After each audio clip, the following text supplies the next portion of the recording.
Report. Yes, there we go. So good morning, everyone. Very happy to be here. My name is Thais Soares. I work for F Success, and we are coordinating the InnoMatch initiative, as mentioned by Ricardo.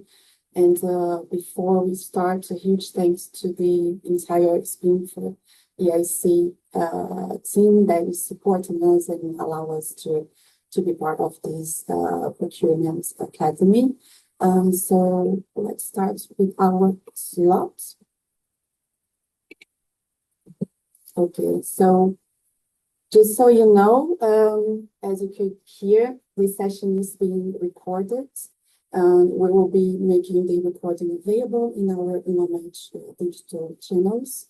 So we request all participants to be muted. And if you have any questions, we encourage you to post them in the Q&A box so we can read them once we have the Q&A slot.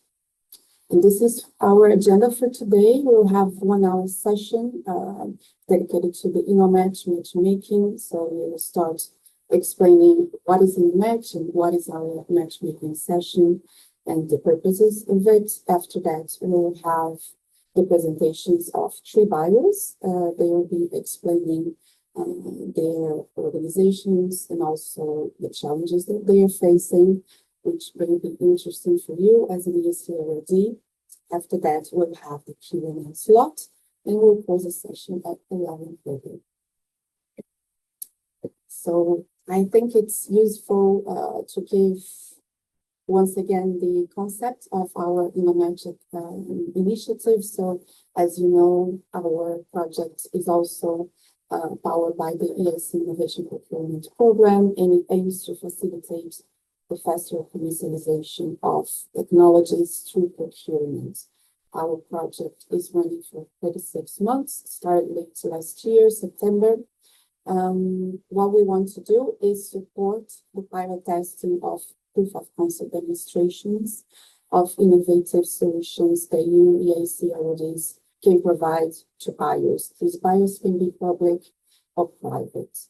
And each of these pilots will be running for 6 months. And now talking about numbers, we want to select 38 pilots throughout the entire project. And for that, we are launching 3 open calls throughout the project lifetime, providing 2 million, a little bit more than 2 million euro in total, which will be maximum 60K per period. And this is a visual representation that we like to share that summarizes what I just mentioned in the previous slide. So starting to the left, we have the buyers, public or private, and you, EIC awardees. After that, you will together work on an innovation challenge that is coming from the buyer, the unmet need, and the EIC awardee will offer a tailored solution to tackle these needs. After that, you will apply for our open call and pilot a solution with the funding of maximum 60K per EIC awardee. And then you will be part of our InnoMatch program, receiving support to implement your pilots. And once again, we like to reinforce that these tailored solutions need to have a high potential for adoption and commercialization. Now let's see how you can apply to our InnoMatch open call. You have to go to our project website. You can see the link here above in the slide. After that, you'll see in the main menu open calls. Check the first one that I'm highlighting here with this arrow, open call for EIC awardee and buyer. This open call is running until the 17th of April, so we still have time to apply. Let's read all the guidelines, everything that we have created to answer any type of questions that you might have. And of course, we are always open to answer anything else that you might need. This is a timeline that applies for this open call that I just mentioned. So We started receiving submissions on the 17th of January. Again, the deadline for this open call is 7th of November. After that, we will be doing within the InnoMatch team an eligibility check of all the proposals that we receive. Following today's, we have the evaluation and selection of the proposals. And then by June and July of this year, we'll have the contracting phase and the start of the InnoMatch program with those that are selected to join us. Okay, so now that we have seen a bit of the InnoMatch initiative, what we want to do, who can apply, I would like to talk about today's session, which is the matchmaking. So what is the matchmaking? This is a free service that InnoMatch offers exclusively to EIC awardees, who are the target group of our open calls. The goal is to nurture the connections between the EIC awardees and the buyers. And we want to foster the collaboration between the two. So hopefully you can see a great fit from what the EIC awardee can provide as a solution and what the buyer is looking for in terms of their current challenge. We have been implementing 2 online matchmaking sessions. This is the second one. And how the matchmaking will work. So first, after I conclude my presentation, you'll be hearing from the buyers, from 3 buyers, on their unmet innovation needs. After that, you'll have the Q&A slot. So we really encourage you to post the questions that you have on the chat. Please share with us what you want to know, any details, anything that might be useful for you after the conclusion of all the presentations. And after we end the session today, you will be invited to share your feedback on a feedback survey that will be sent by our skillful EIC colleagues. You can take a look here aside an image of this feedback survey. So within this survey, you will be able to express your interest to be matched with a buyer. So you'll be able to say, hi, I want to be matched with this buyer. I think I have a great solution to the unmet need. We will receive this information and we will work on the background to make this match happen. Of course, taking the consideration of the deadline for our open call. This will be done as soon as possible. And that's it. That's the process for today. As mentioned, we already had a first matchmaking session. It was also virtual. It took place on the 20th of March. You can see the recording in our InnoMatch digital channels. And today is our last session in collaboration with the Procurement Academy for US. And to conclude, these are the partners that are working hard to make InnoMatch happen. So we have Success Coordinating, and we also have TIC Biomed, eClay, and Civita as engaged partners with us in this initiative. So now I will pass the word to our first buyer, Lomarlabs. We'll have Nicole and also Constantinos presenting. I'll give the floor to you and I will be passing the slides, so please let me know when to do it. Thank you. Great. Thank you, Thais. Good morning, everyone. So I'm Konstantinos, and Nicole, my colleague, is also in the call today. I'm the investment analyst for Lomarlabs. A quick introduction into us. So we're based off of London in the United Kingdom, but we also have a Cypriot office. And we primarily operate in shipping and maritime. Basically, Lomarlabs is a venture lab closely affiliated with Lomar Shipping, hence the initial part of our name, Lomar. And we're part of the wider Libra group, which is headquartered in the United States, but has verticals all around the world, including Lomar in London, that primarily focuses in shipping. Lomarlabs was set up to build relationships and invest in kind in founders and startups developing deep tech solutions. And we primarily do that by allowing founders to access our vessels and essentially render our vessels as testing sites for new technologies, trial and pilot their technologies. And at the same time, we introduce to them our industry expertise, not only through Lomarlabs network, but through our expansive network within the industry. We're also more than happy to make connections to other investors who might potentially want to come in the company by offering our insights more on the technical side of things. Um, but also we would not exclude the option to invest ourselves directly. The three work pillars we focus on when investing companies is helping them fundraise, advance their technology, and plan their commercialization strategy. The next slide. So this is our team. So Lomarlabs as a company has been into existence for only 2 years. We're quite a small team, but gradually expanding. In our investment committee, there is Tilianos Papageorgiou, the ex-technical director of Lomar Shipping, who is now heading Lomarlabs, and the CEO of Lomar Shipping, Nicolas Georgiou. On the deals team, you can see myself, the investment analyst, and Nicole, our legal specialist. Both of us are in the call today. And then we have the operations team, a venture partner, Marcos, Jenny, who's handling our communications, Veronica, our project manager again, and then Mitja, who's our technical partner assisting with all of the pilots, the testing, and the anything that has to do with onboarding technologies on vessels.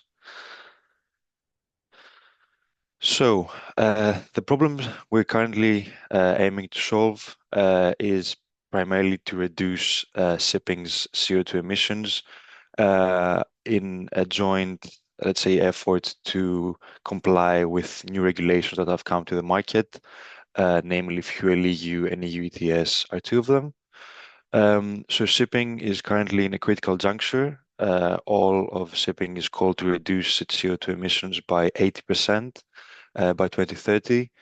And a buzz line that often comes up is that, if shipping was a country, it would be the third largest polluter in the world, which only highlights the essence of solving this problem. We are in a critical juncture, as I said, because without wanting to bore you with too many technical details, cargo vessels need to be repaired and retrofitted every 5 years, which means that any new technology that will effectively reduce carbon emissions by 2030 will have to be retrofitted and implemented on boards on cargo vessels this year, because these cycles only last for 5 years. So any new technologies you place this year will actually not be replaced or augmented by 2030. And this is why we find that partnering with innovative startups that help us decarbonize shipping is very critical at this point in time. And that's why we open an invite and we extend an invite to everyone who's not only interested in shipping, but finds that there are applications in their technology to shipping as well. That's part of our work with startups, is what we call marinizing certain onshore technologies to be able to be fitted on vessels as well. As I said, there is a need to decarbonize maritime. Our goal is to facilitate the adoption of decarbonizing technologies in this market with extremely high barriers to entry. There's a quote in shipping that goes like, there's a race to be second in any new innovation. No one wants to take the risk and go first, provided the very large capital expenditures and investments that are required. And on the backdrop of that, the high costs of a failing technology. But we are here as early adopters, more than willing to take on this risk, invest in such innovative companies, and provide our vessels as testing sites. As I said before, initially we provide a sweat investment, an investment in kind. And I really want to highlight that we primarily focus on deep tech hardware startups, so things that are physical and you can actually place on a ship. not so much on software, because that's where we find that our expertise really is. And then again, is what I said. Our SIPs and our industry experience are what makes us quite unique in this industry. Finally, the benefits of working at Lomarlabs is that you gain access to EIC financial support. You are able to collaborate with other innovators in the network. We see ourselves as pioneers in maritime innovation, as an industry characterized by very low innovation adoption. We also partner with you to unlock EIC initiatives. You receive expert guidance, and of course, the cornerstone of our collaboration is you receive vessel data and access to pilot, trial, test your technology. If what I just said, finds you in line and you agree and you find this interesting, do not hesitate to contact my colleague Nicole, whose email is down on the bottom of the slide, or myself, and we'll be more than happy to take it on from there. Thank you. Thank you so much, Constantinos. And of course, thank you for being here with us and accepting the invitation to speak. Pleasure.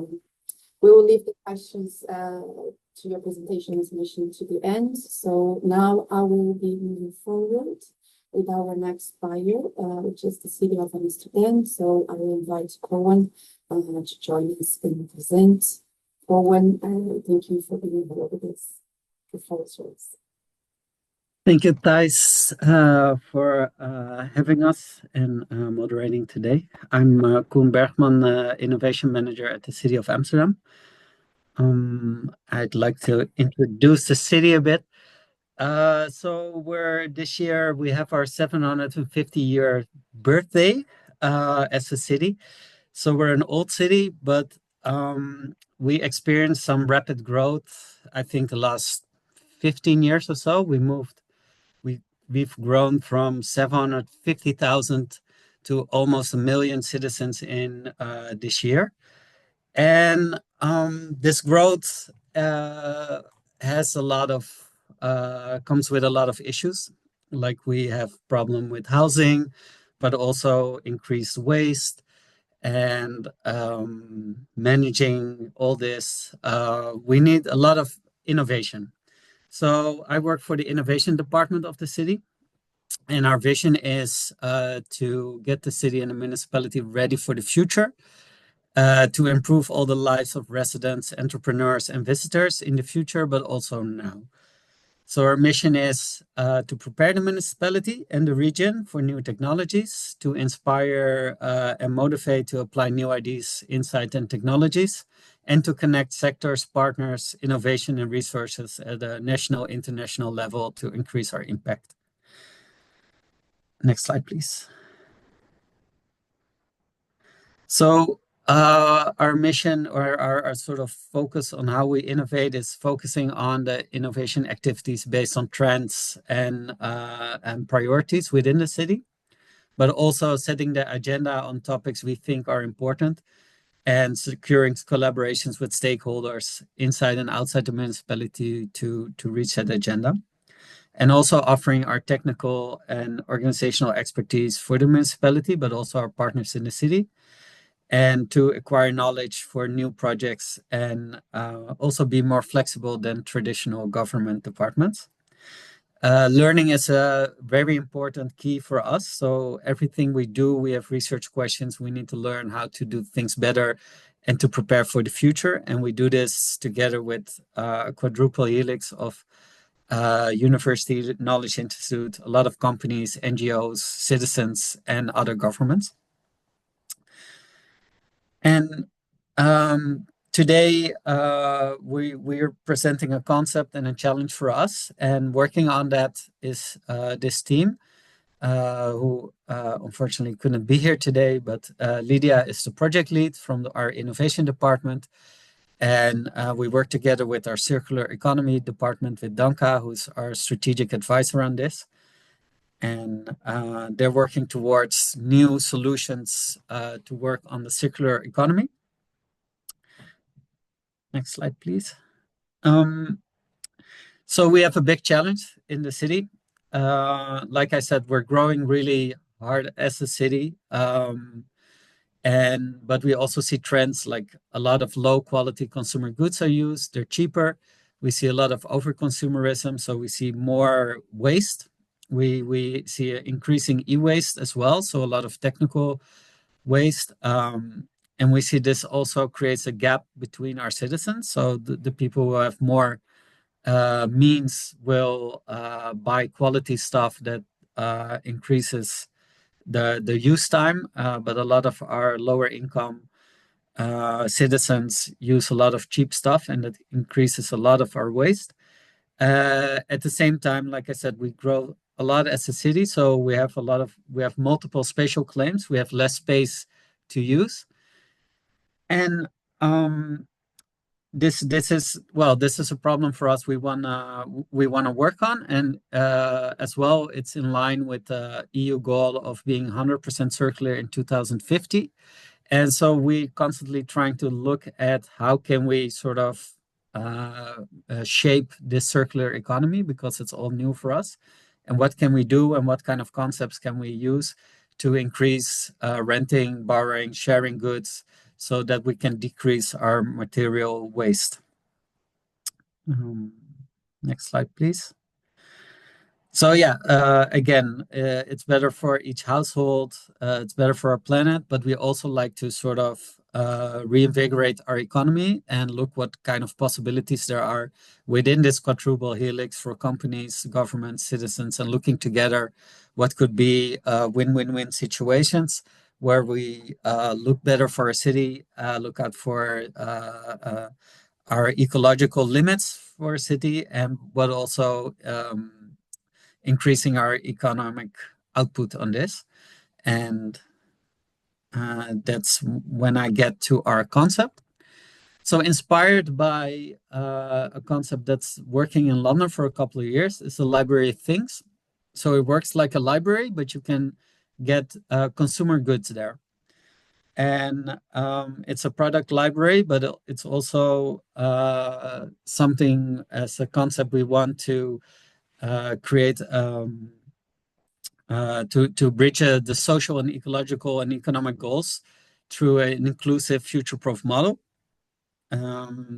So this way we can tackle overconsumption, inequality, create some behavioral change, and looking at a really practical way to shape our circular economy. And we want to bring these public values we have into practical concepts and make it really visible in public space and in a daily experience for all citizens. So we see the innovation in shifting from ownership to access, combining physical and digital means we have to bring together, match different needs within the system and create better matchmaking on that. Also, we are experimenting in the city a lot with new cooperative economic models. So who owns this concept, and how can we increase also societal impact besides the financial impact? And we focus a lot within the city on broad well-being. So not only economic well-being, but also things like education, ecology, social access to all these kind of needs. And we want to focus on creating this broad increase in all these different elements. And we're focusing a lot, especially from our innovation department, on strategic autonomy on digital products. So we're looking for open infrastructure on the software and things we can share and scale to maybe even a European level. Next slide, please. So basically what we want from this challenge, or what we're looking for, is an open source, scalable software as a service platform that facilitates this Library of Things concept. Also, we want to integrate it with other circular projects where we can show citizens what the impact is they make by their actions, and show the progress on what kind of circular impact they have on the city. And we want an integration with our benefits program for people with lower income, so they can get discounts and get things, consumer goods, cheaper, and have high quality consumer goods to use. And next slide, please. So the concept in London already works, so a scalable lending platform. But we want to add these different things, and they choose a license model. And what we want is a more open source product that also integrates these key features that we need as a city. So the community engagement model to use this gamification thing and how much impact you have, but also the customization with target groups, because we also see a big target group with expats. In Amsterdam, there's like 50 to 100,000 expats living there. They're living there for a year, 2 years.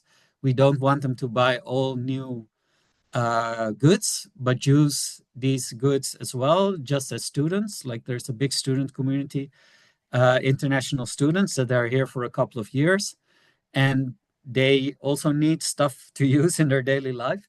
And we want to give them the option that they don't have to buy it, but they can use high quality stuff for a year or 2 years.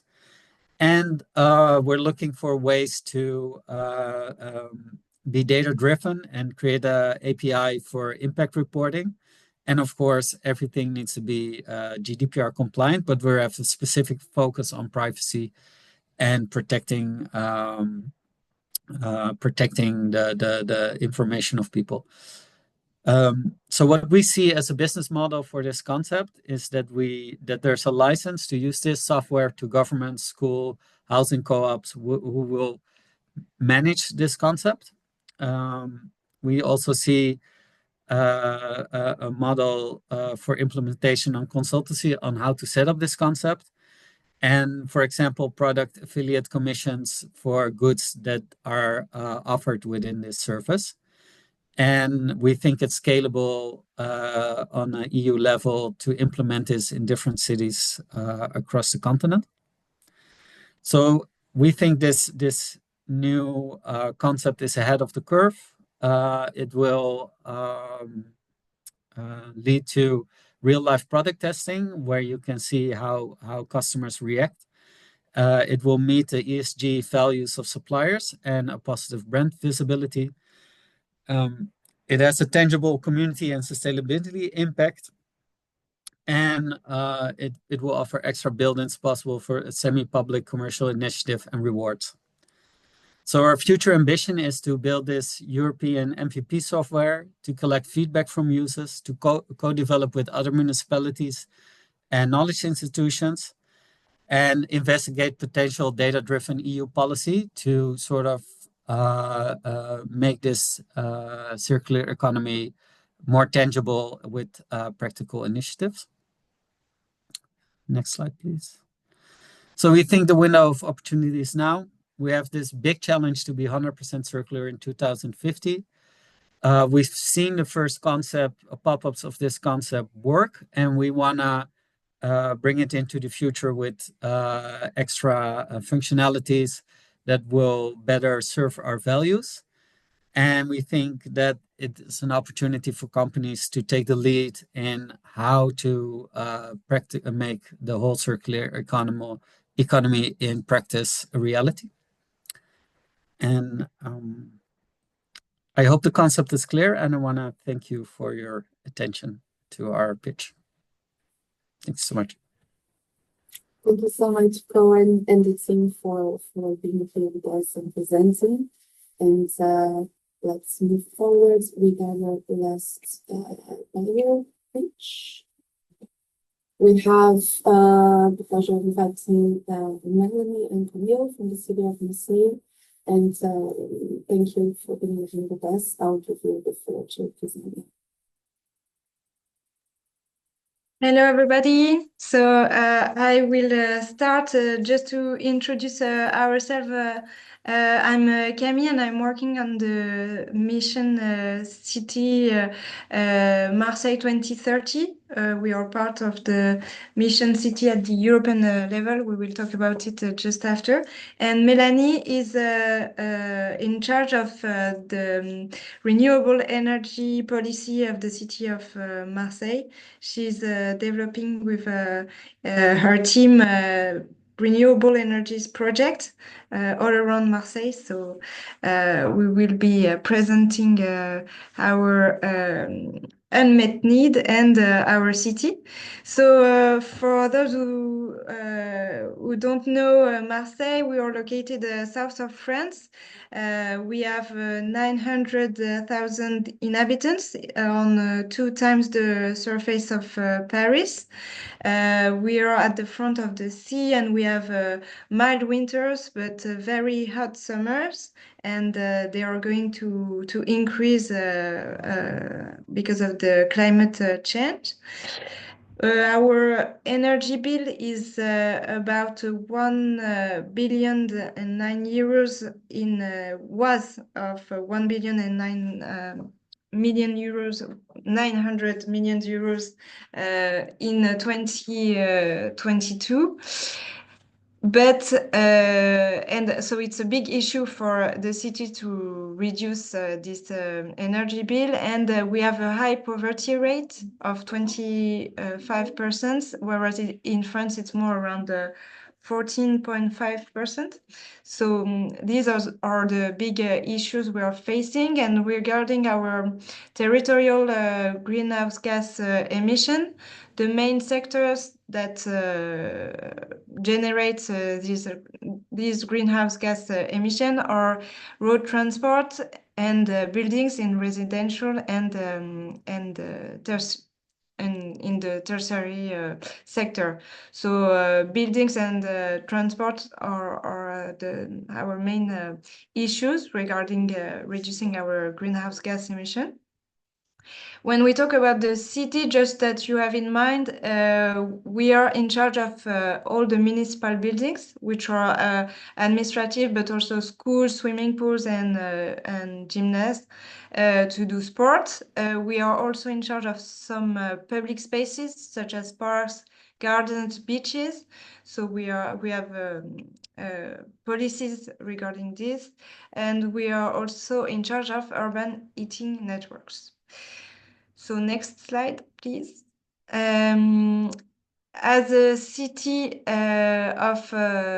we are so part of the EU mission cities at the European level. We got the label Climate Neutral and Smart City in 2024. It has enabled us to structure our action plan to reduce our territorial greenhouse gas emission, and to define 6 priorities to change our transport mode. As we said, it's a big issue for us.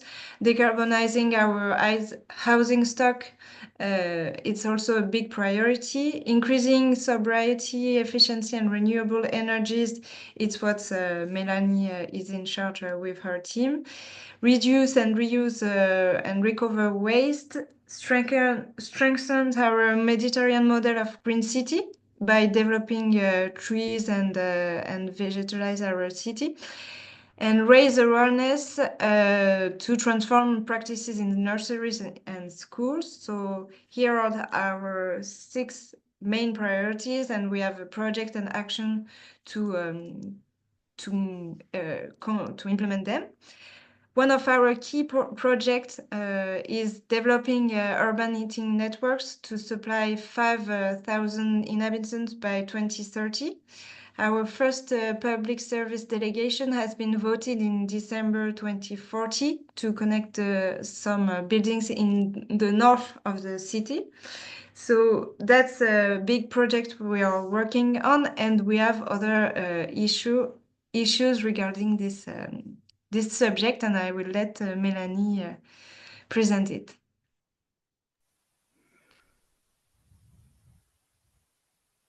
Thank you, Camille. First of all, the other participants were very well prepared. I'm sorry, this part of the presentation has been prepared in a very short time, so I apologize for the poor quality of the slides. So, as Camille just said,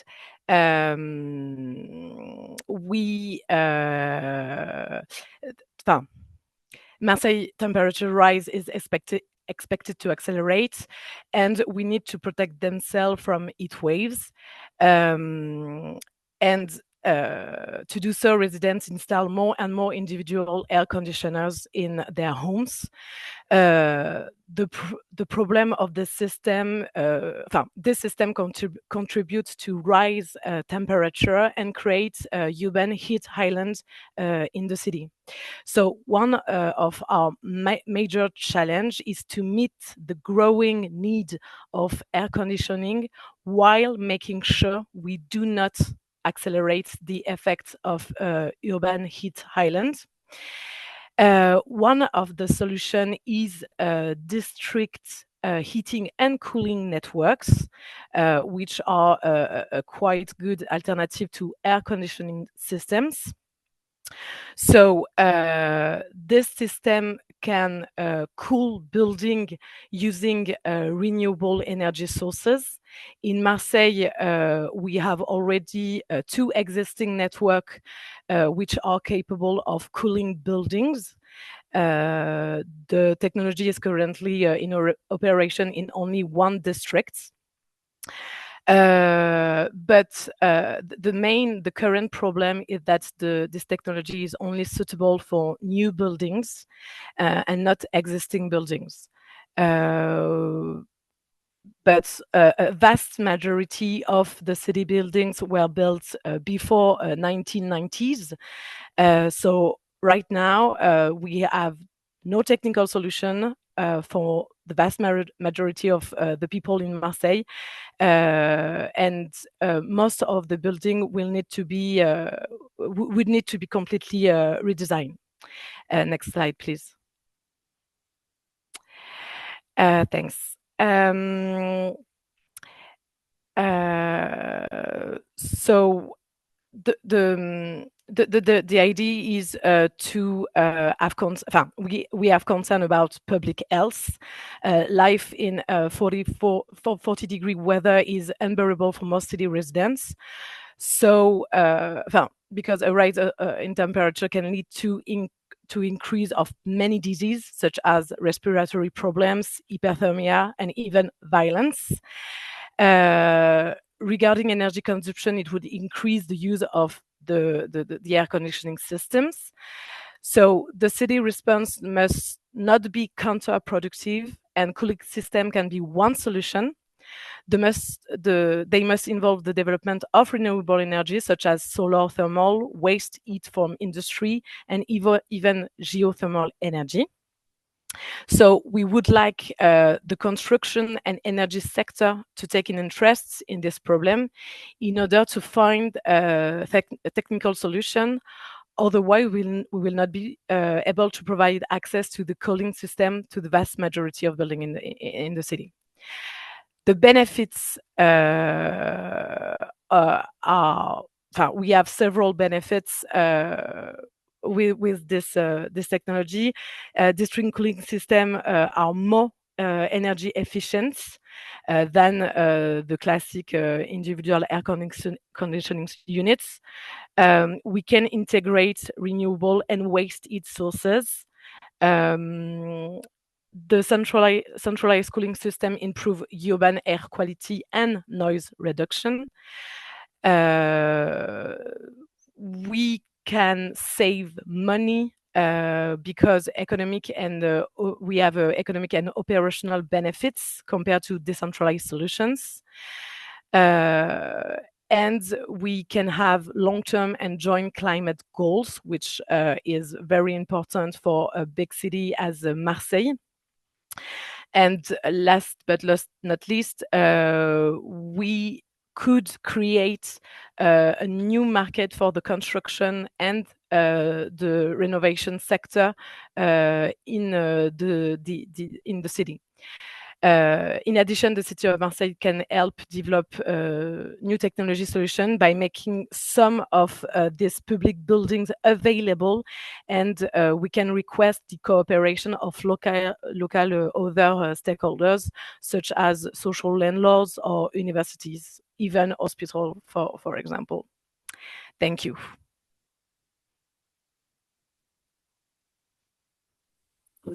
Thank you so much, Melody and Camille, for accepting the invitation to be here and presenting the current mandate from the city of Marseille. So now I will invite everyone from the audience to share the questions with us. Maybe I can stop sharing the screen quickly, and we can go to that. So let me see how we are.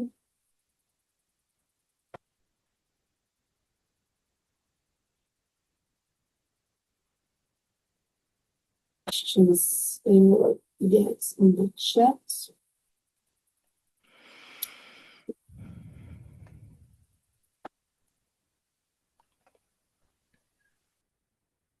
Is still thinking about if the solutions that we provide can tackle directly the unmet needs that they just saw from the true values. And while we don't receive the questions in the chat, maybe I can reinforce that this presentation will be available in our InnoMatch digital channel, so everyone will be able to take a second look, check the details, and contact us if they want to be matched. Buyers, our open call will be running until the 17th of April, so we want to match the buyers with the EIC already, so they can apply together to tackle this unmet needs.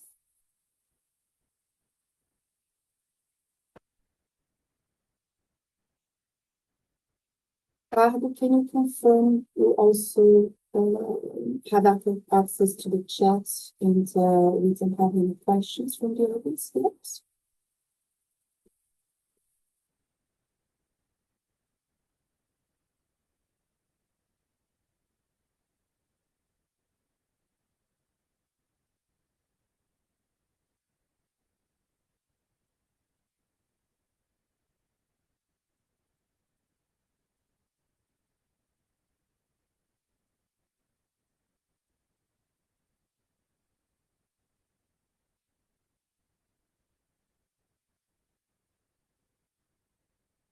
Invite our audience to see if they have any direct questions to these three buyers that we are hosting today.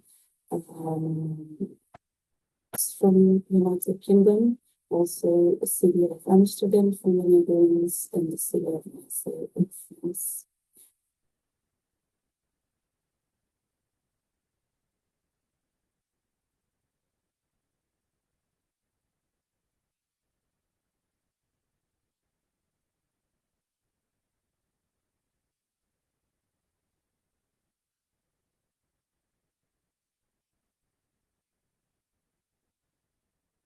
To any medtech disposable needs, I will leave this open to any of the buyers to want to answer, to have any direct response to this question, or even to AI governance needs.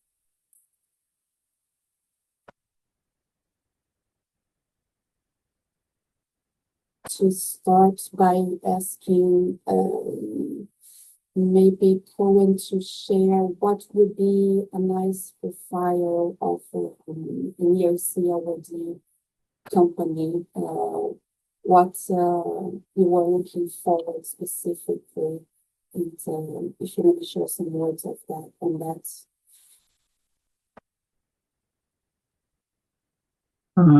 What we need specifically in this in the concept we pitched. Yeah, exactly. Because we, I think we need at least a innovative a tech company that likes to think with us about the concept and what's possible, because we also know we have a lot of futures we want to implement and we know the complexity of all these things. So to think with us realistically of what's possible within this time frame and what could be implemented. And so we need somebody who can also, according to our tech principles, can develop something that's scalable, and we can use and also a sparring partner. And open creative thinkers that can help us with bringing this concept further. So I don't know if that helps, but that's what I think that's what we need. Maybe I can address the same question to Lomarlabs. Do you see any perfect profile of EIC already that could be potentially matched with you and the innovation needs that you have? Hi, everyone. Thank you very much for today's session. So I think that it's mostly what Constantino said, that we focus on deep tech technologies. The thing is that what we offer is basically vessels as testing sites. So we want to leverage the hardware element of this. So I think that for us, it's like, having like the initiative to make the shipping industry more sustainable and more efficient, but also make sure that we test technologies and make the most out of the infrastructure that we have in place. But obviously, as Constantinos mentioned, there are many technologies that don't haven't thought about the shipping application. So maybe we are open to discussing like more potential synergies, let's say.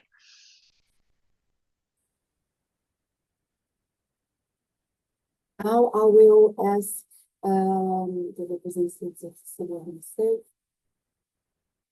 share some words on what will not work in terms of the solution that you're looking forward. So what to avoid when pitching the solution to your needs.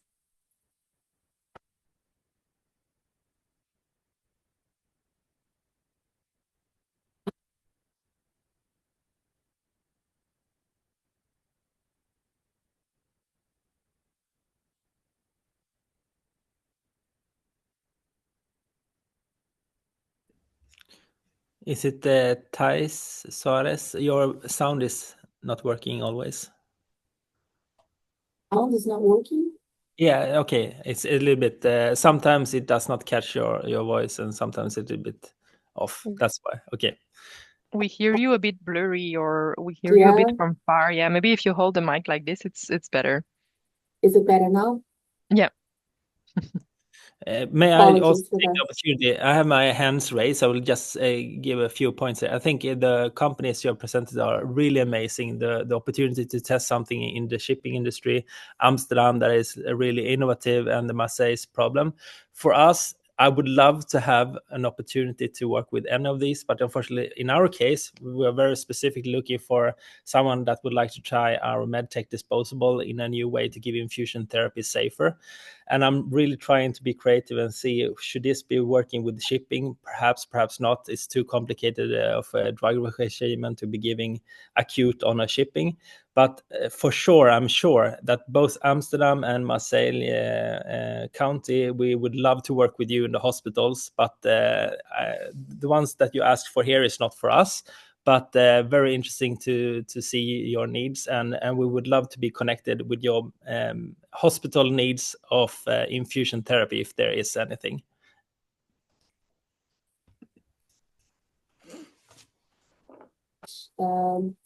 For this, I hope you can hear me better now. Apologies for the sound and technical issues. I can come back to the question that I had to the city of Marseille, so maybe Camille share some words of what will not work in terms of the solution that you're looking forward to see and implement within the city challenges.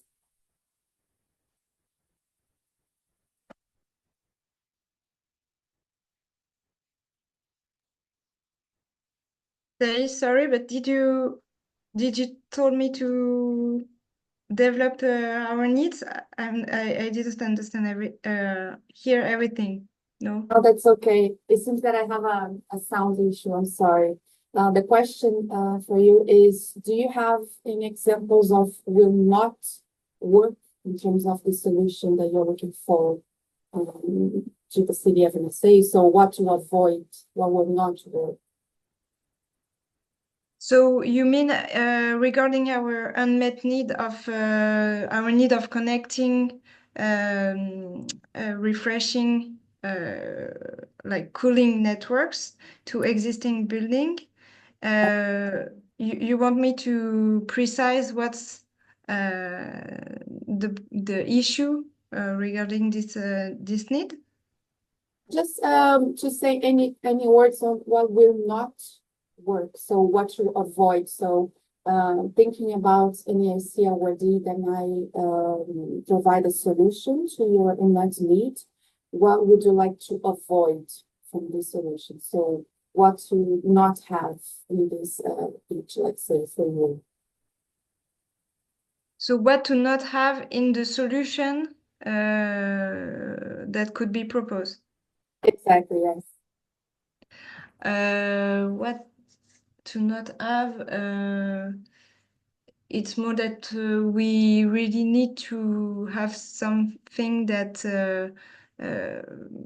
can fit with the existing networks, or like I think it's very technical on the solution. Like I'm not sure it's an issue of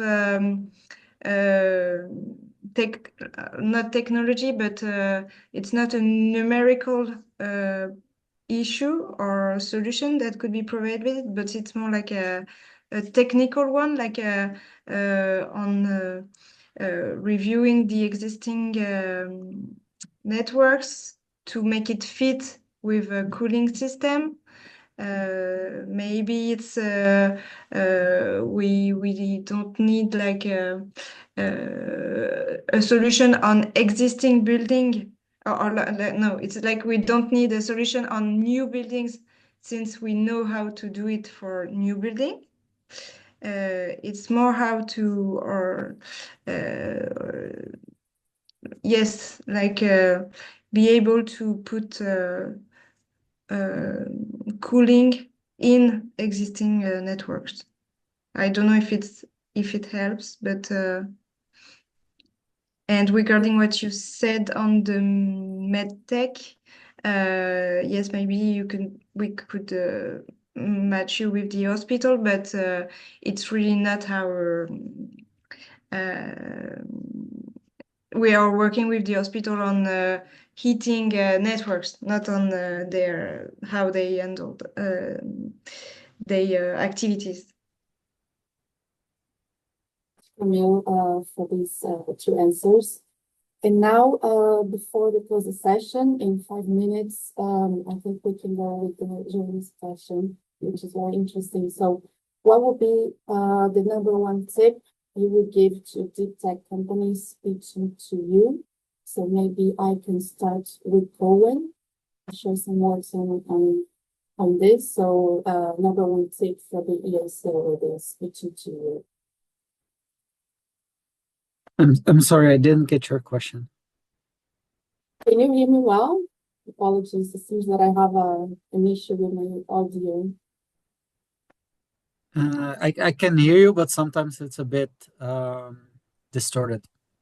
So it's maybe I can jump in. I put this question in the chat. It's a bit of a general question because I realized that maybe most of the companies here are in different sectors. So I was wondering if you have more of a general tip on for deep tech companies like the EIC awardees, what would be the first thing you look at in a pitch, let's say when you meet them or when there's a consultation, for instance? Well, I think for us, it's really important to match our, if it solves a sort of societal challenge for us.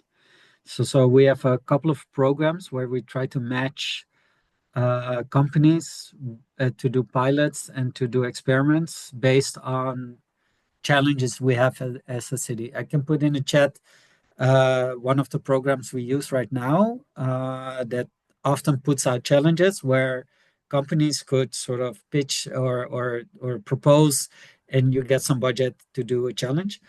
And this goes from societal challenges, but also things like water quality or sustainability issues or security. It's really broad. Well, as a city, we have many challenges, so we need many solutions. And if it doesn't really fit with us, we also try to connect you with the right department that works on that. Sometimes deep tech is difficult for us because it's really sometimes in the TRL level or sometimes still low, and they need some development before it can be sort of implemented at scale at the city. But we're really often open to do experiments if there's a good sort of proposition for us. And especially when we work together with knowledge institutes from the city, but also broader in European context to develop. So for us, and again, what's also important for us in tech is we of course acknowledge that there's a business need, but we're also looking sort of for open tech. So things that could be reused or that we're at least open about the data. So we're not totally against proprietary software, but we look extra critical at it because we have this focus now on how specifically, especially with all the geopolitical things that are going on, we're specifically looking at tech, like what are our dependencies on it, and so I think I don't know if that's an answer, but that helps you, but I think that's our position at the moment, and I'll share in the chat our page on how we often work with new companies based on challenges, but we have different ways, so it's not exclusively this. Yeah. Thank you. No, very good. Thank you so much, also Jordi, for stepping with the question.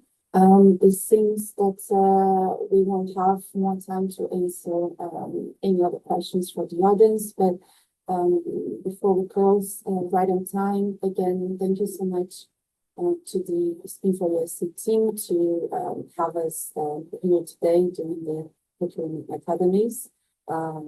This collaboration is very valued. We're really happy to be here. Thank you to the buyers that accepted our invitation to join as speakers and reach their organization, institutions, and the unmet need.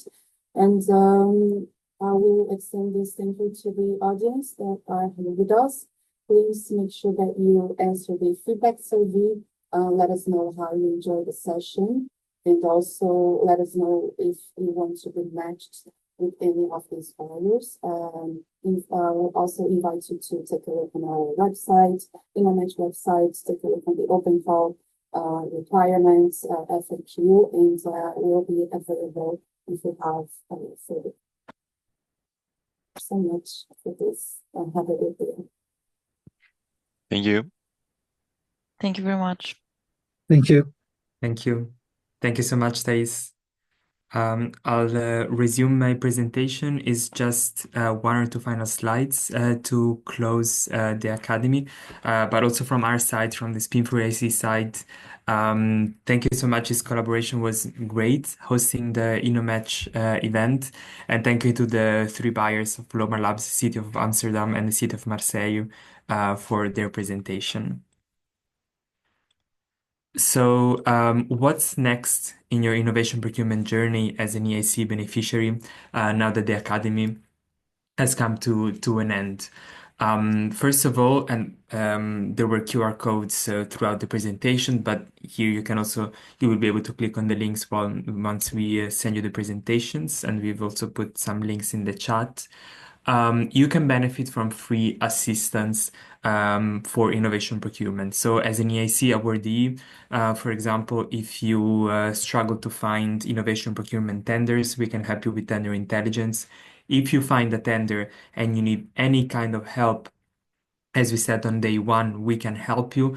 For example, understanding the legal requirements that you find in some technical specifications, understanding what happens with intellectual property of your solution when going into negotiations. We can help you with so many different aspects. You can reach out to us through the open call for assistance. And I see that my colleague Johnny just put the link in the chat. And we will be very happy to take it up with you, organize a short call, understand what your innovation procurement needs are, and how we can help you with that. There is also our webpage on Spin for EIC and our newsletter. And one last point, in case you have been coming to the academy all 4 days and you have filled in all the 4 feedback surveys, and we're gonna put the link to the 4th one in a second. You will be able to receive from our side the EIC Innovation Procurement Academy certificate. This is a certificate that is issued by the European Innovation Council as a center of excellence on innovation procurement. It's a great tool. It's something nice to show on LinkedIn, and it can improve the visibility of your company and showcase your new knowledge on innovation procurement. So on that note, you can find here the QR codes to the day 4 feedback survey.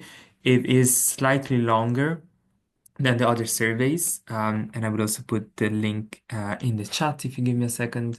It's slightly longer than the other surveys because we also want to hear from your experience as a whole. We would like to gather your feedback, and as Thais was saying, we would also like to know how you liked the InnoMatch pitching event. So let me put the link in the chat. It's just gonna take 2 or 3 minutes, nothing more. But we would be very happy if you could fill in this survey. So I will keep it here for a couple of minutes. And once you are in the survey, you can also leave the call if you want. But yeah, once again, thank you very much on behalf of the Spin for EIC team. It's been great having you here. We saw a lot of participation and interaction, and we're looking forward to onboarding you with the assistance program. Don't hesitate to reach out to us. Some of you already have. And just as a final reminder, we will have 3 more academies in the next 1.5 years. So, and the case studies are always changing. The focus on non-European countries is also changing. So if you or any of your colleague that you think might benefit from this academy program would like to join again, we will be very happy. And the next one is going to be around autumn 2025. Thank you so much again, and enjoy the rest of your day.